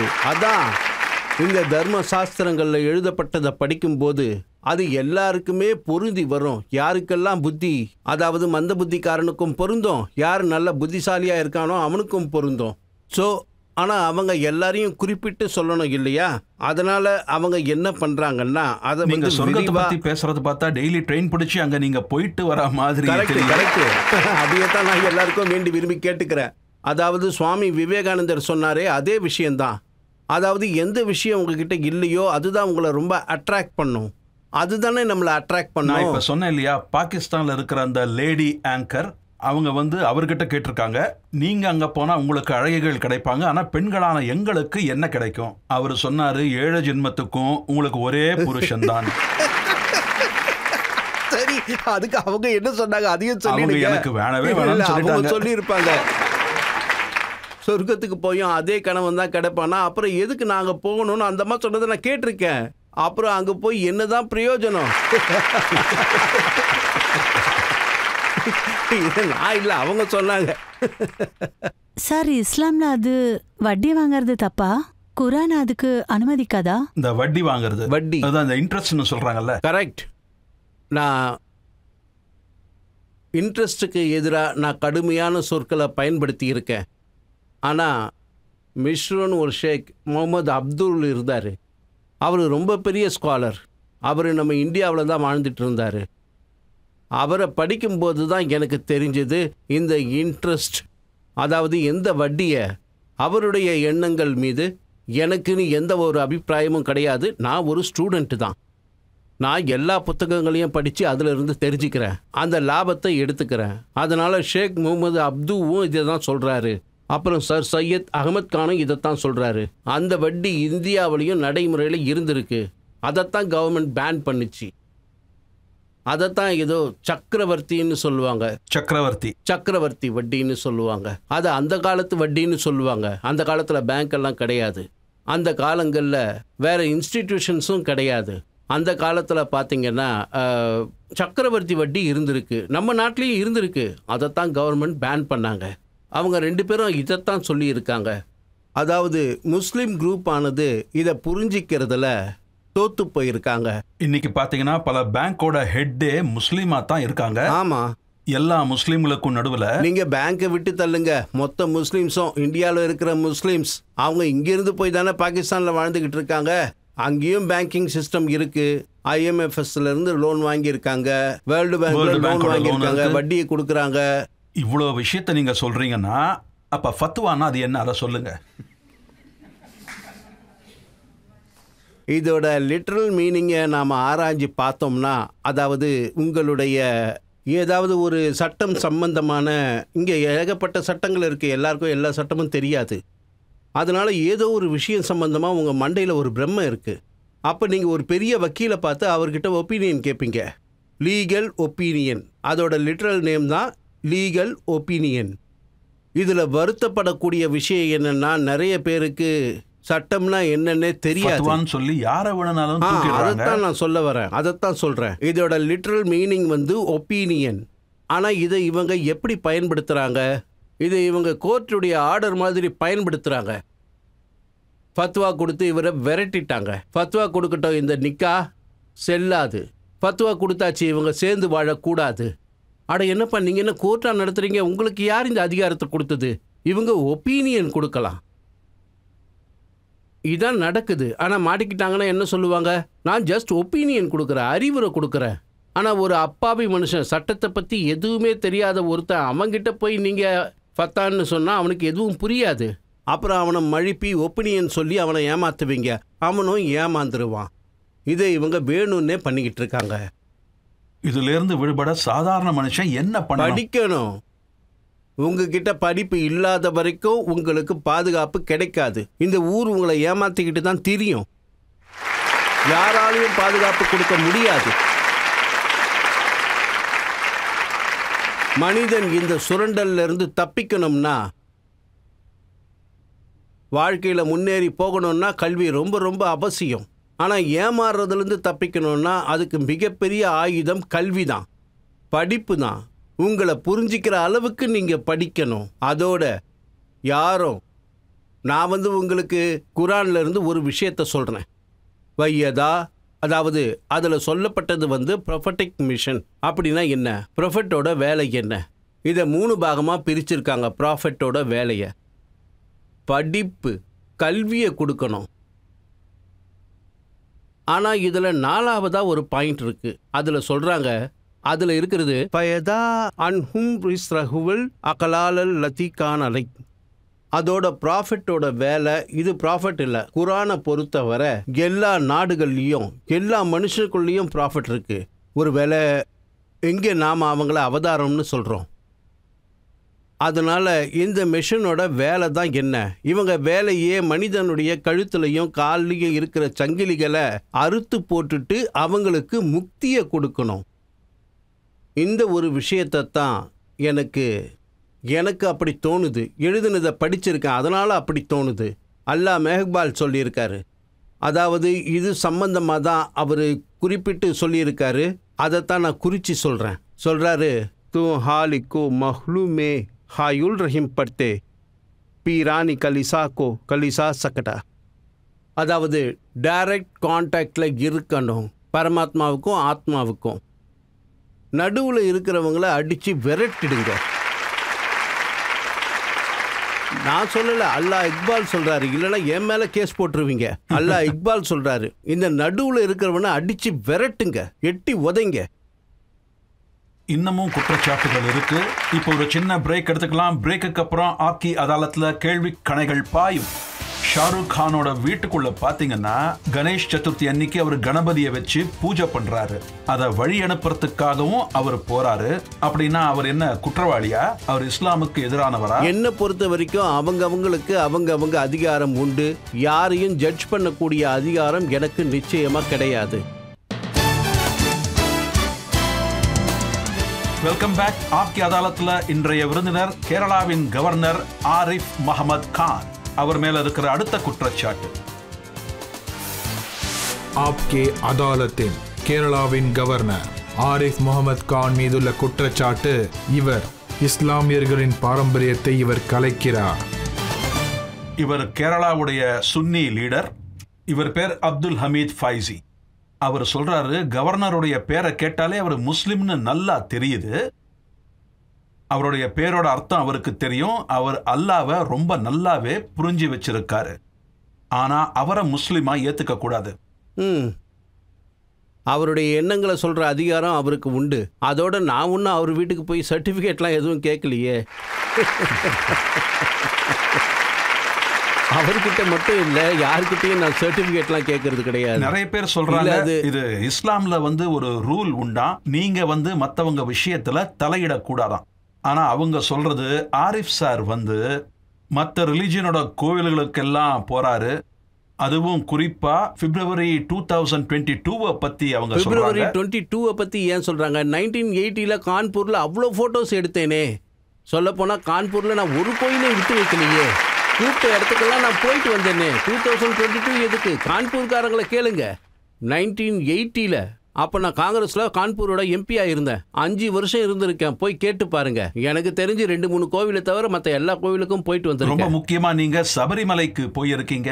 அது மட்டும் இல்லாம அவங்களுடைய ட்ரெஸ்ஸை நீங்க போட்டிருக்கீங்க, அங்க போய் பூஜை பண்ணிருக்கீங்க. அவங்க சொல்றாங்க இஸ்லாம்ல இதெல்லாம் அலோடு கிடையாது. உங்ககிட்ட ஒரு விஷயம் சொல்றேன். இப்னே கருபி நீங்க கூகுளில் போய் தேடி பாருங்க. சூஃபியோல முதல் பேர் தான் எல்லாத்த விட பெரிய பேர். அதோட அவங்க எவ்வளோ அழகாக எழுதியிருக்காங்க. அதோட அவங்கள அரபியில் மதரசாவுக்கு எதிராக பாடம் எடுக்கிறாங்க. அதோட மதரசாவுக்கு எதிராக நானே ஒரு ஆர்டிக்கல் எழுதியிருக்கேன், அதை நீங்கள் படிங்க. இப்னே ஹர்பி அந்த உஸ்தாத் தான் மதரசாவில் இத்னே அரபியை இந்த மாதிரி விஷயத்தை பற்றி தான் சொல்லியிருக்காங்க. இப்போ நீங்கள் என்னை பற்றி சொன்னீங்க இல்லையா, அதே தான். அதே உஸ்தாத் இது மக்கானில் நடந்த விஷயம். அதுதான் பெரிய மஸ்ஜித். அந்த இடத்துல அந்த உஸ்தாத் கிட்ட கேட்ட கேள்விக்கு பதில் சொன்னது அவர் சொன்னார், இப்னே ஹர்பியை விட வித்வான் மேதாவி வேற யாரும் கிடையாது. அப்போது அவருடைய ஸ்டூடெண்ட்ஸ் இருந்தாங்க இல்லையா, மாணவர்கள், அவங்க கேள்வி கேட்டாங்க. சார் நீங்கள் காலையில் வேற விஷயம் சொன்னீங்க, அதாவது இப்னே ஹர்பி குழம்பி போயிருந்தாங்களாம். ஆனால் இப்போ இங்கே வந்து அவங்கள விட பெரிய வித்வான் அல்லாவை புரிஞ்சுக்கிறவங்க யாரும் இல்லைன்னு சொல்கிறீங்க. ஏன், எதுக்காக இந்த வேறுபாடு? அதுக்கு அவர் சொன்னார், அங்கே வந்து ப்ரெஸ்கிரைப் சிலபஸ் இருக்குது. அங்கே குறிப்பிட்ட இந்த சிலபஸை என்னன்னு சொல்லுவாங்க, பாடத்திட்டங்கள், அதை கற்றுக் கொடுக்கணும். இங்கே என் மனசில் பட்டதை நான் சொல்கிறேன். இப்னே அரபி என்ன சொன்னார்? இதுவே இப்னே அரபி சொன்னது. அது மொத்தமாக பார்த்தீங்கன்னா படித்தா அவ்வளோ அருமையாக இருக்கும். நான் முதல் வாக்கியம் அப்புறம் கடைசி முதல் வாக்கியம், அந்த கட்டுரையோட முதல் வாக்கியம் அப்புறம் கடைசி வாக்கியத்தை சொல்கிறேன். அதோட அதாவது எனக்கு இந்த படிக்கிறதுனா ரொம்ப பிடிக்கும். நான் நிறைய விஷயங்களை படித்து தெரிஞ்சுக்கிறவன். முதல்ல எழுதப்பட்டது நீங்கள் நல்லா கவனமாக கேளுங்க. என்ன அற்புதமாக அட்வைஸ் கொடுத்துருக்காங்க. அக்கம் பக்கத்தில் நீங்கள் அமைதியை நிலைநாட்டுங்க. அதோட எப்பவும் நீ எந்த அடையாளத்தோட அறியப்படுறியோ, நீ தனியாக இருக்கும்போது அதை எப்பவும் பாராட்டி பேசக்கூடாது. அதான் நமக்குள்ளேயே சொல்லுவோமே, அதான் நாம் ஒன்றா உட்காந்துக்கிட்டு நம்ம குழந்தைய பற்றியே பேசுவோம். அது வந்து ஒரு தவறான செயல். அவர் சொல்கிறாரு, நீ எந்த மதத்தை சேர்ந்தவனாக இருந்தாலும், எந்த அடையாளம் இருந்தாலும், நீ மக்கள் கூட உட்காரும்போது அப்போ நீ தனியாக இருந்து நீ பாராட்டு, ஆனால் மற்றவங்களையும் பாராட்டு. முதல்ல இதை சொல்லியிருக்காரு. அப்புறம் கடைசியாக அவர் சொன்னது வந்து, do not consign yourself to one belief. உன்னுடைய பாரம்பரியத்தை ஒரே எல்லைக்குள்ள கட்டுப்படுத்தி வைக்காத.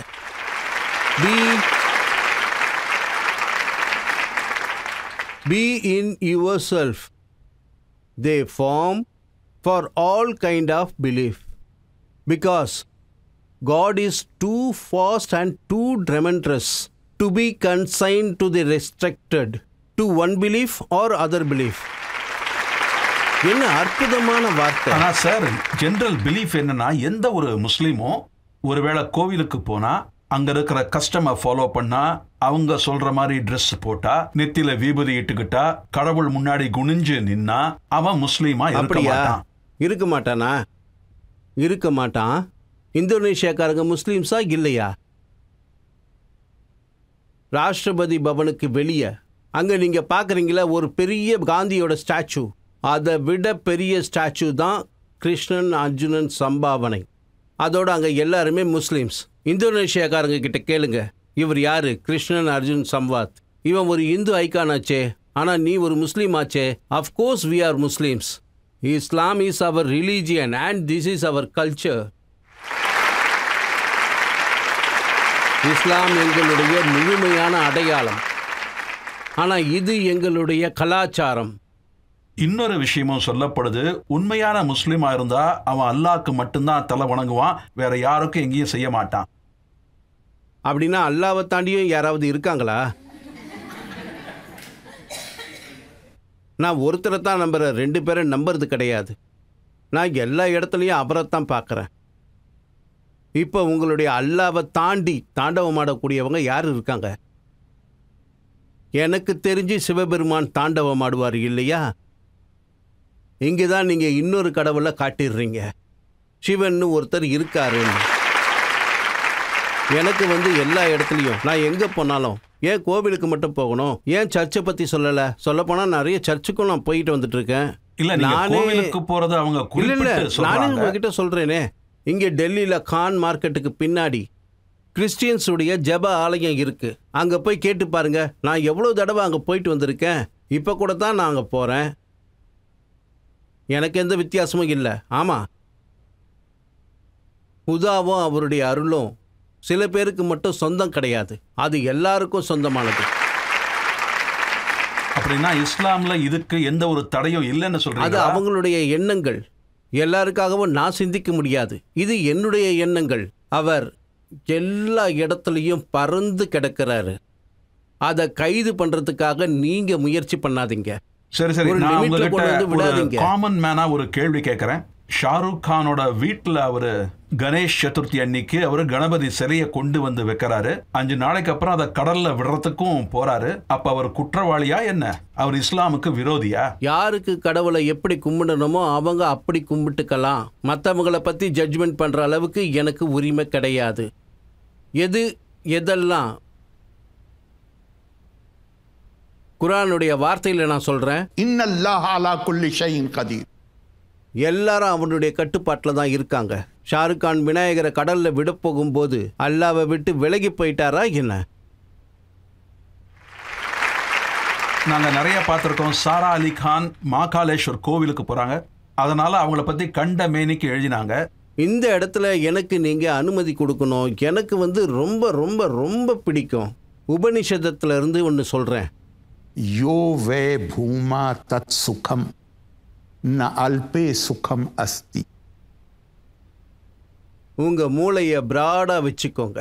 பிராடா வச்சுக்கிட்டு எல்லாத்தையும் தெரிஞ்சிக்க பாருங்க. எல்லாரையும் உங்க கூட சேர்த்துக்கோங்க. ரொம்ப சந்தோஷம் கிடைக்கும். அதோட சின்ன புத்தியோட வாழ்ந்தீங்கன்னா, கண்ணோட்டத்தை பெருசாக்காம குறுகி வாழ ஆரம்பிச்சிங்கன்னா, நீ நான் சொல்ல ஆரம்பிச்சா உங்களுக்கு வாழ்க்கையில நிம்மதிங்கிறதே கிடைக்காது. யாருக்கு இந்த சுகம் பிராப்தமாகும்? யூவை கோமாதக் சுகம். எல்லாரையும் நம்மளவங்களா பாருங்க. நீங்க கேட்கலாம். அதாவது நாம எந்த மதத்தை சார்ந்திருக்கிறோமோ அதை மட்டும் தான் நாம மதிக்கணும் அப்படின்னு தான் நான் நினைச்சிருந்தேன். ஆனா இன்னைக்கு உங்களோட பதில் என்னோட மூளையை தெளிவாக்கிடுச்சு. எல்லோரும் ஒருவரே, எல்லார்கிட்டையும் அன்பு காட்டுங்க, எல்லாரோடையும் சேர்ந்து வாழுங்க. மரம் செடி கொடிகளா இருக்கலாம், பிராணிகளா இருக்கலாம். ஆமா, எல்லா கேள்விகளுக்கும் நீங்க ஒரே பதில சொல்லிட்டீங்க. ரொம்ப நன்றிங்க ஆரிஃப் சார். நான் ஆரம்பத்திலேயே சொன்னேன், நீங்க பேசிக்கிட்டே இருக்கணும், அதை நாங்க கேட்டுக்கிட்டே இருக்கணும். ஆனா இதுக்கு மேல நம்ம கிட்ட நேரம் இல்லை. ஒரு சின்ன பிரேக் எடுத்துக்கலாம். பிரேக்குக்கு அப்புறம் நாம கேட்க போறது ப்ரொஃபசர் நஸ்மா அக்தரின் தீர்ப்பு ஆப்கி அதாலத்தில்.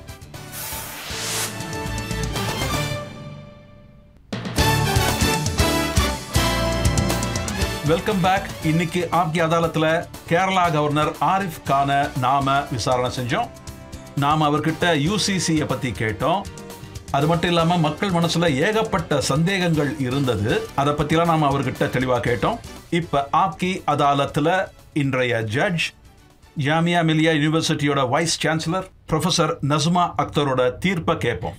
இன்றைய கெஸ்ட் திரு ஆரிஃப் முகமது கான் சாரை எனக்கு 1973 இருந்தே தெரியும். ஏன்னா அதே யூனிவர்சிட்டியில தான் நானும் படித்தேன். இவர் அங்கே தான் பிரசிடெண்ட்டாக இருந்தார். உங்களுடைய வாய்ஸில், உங்களுடைய குரலில் ஒரு தனித்தன்மை இருக்குது. அப்புறம் உங்களோட நாலேஜ், அது கடல் மாதிரியான ஒரு நாலேஜ். அதை நீங்கள் அலிகட்லேருந்து தான் கொண்டு வந்தீங்க. அதுக்கப்புறம் நீங்கள் லீடராக இங்கே மாறினதுக்கப்புறம் அது வளர்ந்துக்கிட்டே போகுது. சம்ஹவ் நான் கை தட்டணும்னு நினைக்கிறேன், ஆனா ஜட்ஜ் கை தட்டக்கூடாது, இல்லைன்னா கண்டிப்பா நான் கை தட்டியிருப்பேன். அதுக்கப்புறம் இங்க குற்றச்சாட்டுகள் சுமத்தப்பட்டது ரொம்ப கம்பீரமான குற்றச்சாட்டுகள். நீங்க அதுக்கெல்லாம் கண்ணாடி மாதிரி பளிச்சுன்னு பதில் சொன்னீங்க. அதோட எல்லாருடைய பிரமைகளையும் நீங்க மொத்தமா உடைச்சு எரிஞ்சிட்டீங்க. ரஜத் சர்மா சார்கிட்ட நான் ஒரு முக்கியமான விஷயத்த சொல்ல விரும்புறேன். என்னன்னா, நீங்க அவர் மேல பல குற்றச்சாட்டுகளை நீங்க சுமத்துனீங்க. ஆனா எல்லாத்துக்கும் நம்மளுடைய விருந்தினர் திரு ஆரிஃப் முகமது கான் ஷா அவர்கள் ரொம்ப வித்தியாசமான முறையில பதில்களை சொல்லியிருக்கிறாரு. அனைத்து குற்றச்சாட்டுகளில் இருந்தும் இந்த நீதிமன்றம் அவரை விடுதலை செய்கிறது.